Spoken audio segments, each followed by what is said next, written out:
Адам қанының 4 тобы белгілі. Қан топтары эритроцит мембранасында орналасқан рецепторлар арқылы анықталады. Олар А және Б антигендер. А қан тобындағы адамдарда эритроцит мембранасында А антигені болады. Б қан тобындағы адамдарда Б антигені болады. А Б қан тобындағы адамдарда А антигені де Б антигені де болады. Нөлінші қан тобындағы адамдарда аталған антигендер болмайды.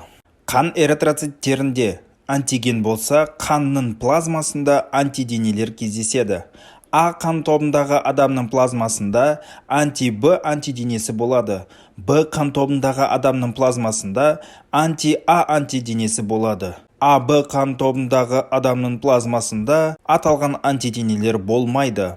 Нөлінші қан тобындағы адамның плазмасында анти-А антиденесі де, анти-Б антиденесі де кездеседі.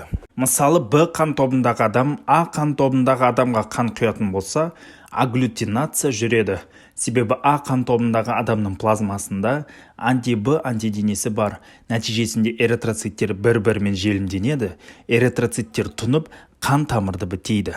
Егер керісінше А қан тобындағы адам Б қан тобындағы адамға қан құятын болса, агглютинация тағы да жүреді. Себебі Б қан тобындағы адамның плазмасында анти-А антиденесі бар.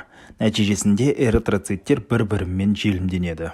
Егер нөлінші қан тобындағы адам А қан тобындағы адамға құятын болса, агглютинация жүрмейді. Себебі нөл қан тобындағы эритроцит мембранасында антигендер жоқ. Сондықтан нөл қан тобын қалған 3 қан топтарына құюға болады. Бұны универсал донор деп атаймыз.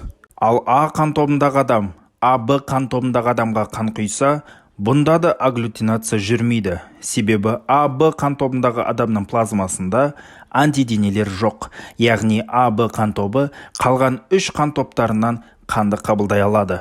Бұны универсал реципиент деп атаймыз. Құрметті оқушылар, ұсыныстарыңыз болса, менің жеке парақшама жазып, кеңес берулеріңізге болады.